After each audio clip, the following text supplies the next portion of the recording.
Економијата и куповната моќ на граѓаните се вечно актуелна тема за сите општества.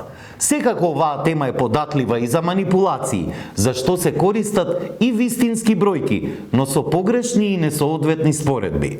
Таков е примерот со твитот на Џорџ Вашингтон од Македонија, кој вели дека денес со 28.540 денари просечна плата, граѓанинот може да купи 732 литри плин или 391 литар бензин, а во мај 2020 година можел да купи 1100 литри плин или 544 литри бензин. Просечната плата се зголемува, а куповната моќ се намалува, се констатира во објавата, која минатата недела беше меѓу најпопуларните 30 твитови, со дури 93 ретвита и 329 допаѓања.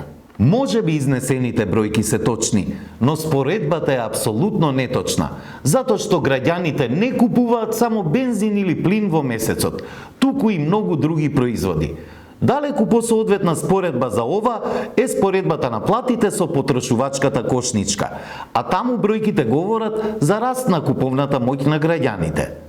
Во јуни 2017 година биле потребни 3,22 минимални плати за покривање на една потрошувачка кошничка, а во јуни 2021 оваа година потребни се 2,25 минимални плати. Што можеме да заклучиме?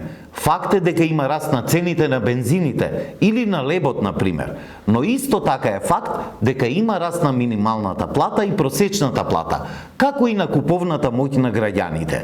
Сепак, куповната моќ на граѓаните во Северна Македонија е далеку од онаа посакуваната, од онаа кон која се стремиме на развиените земји.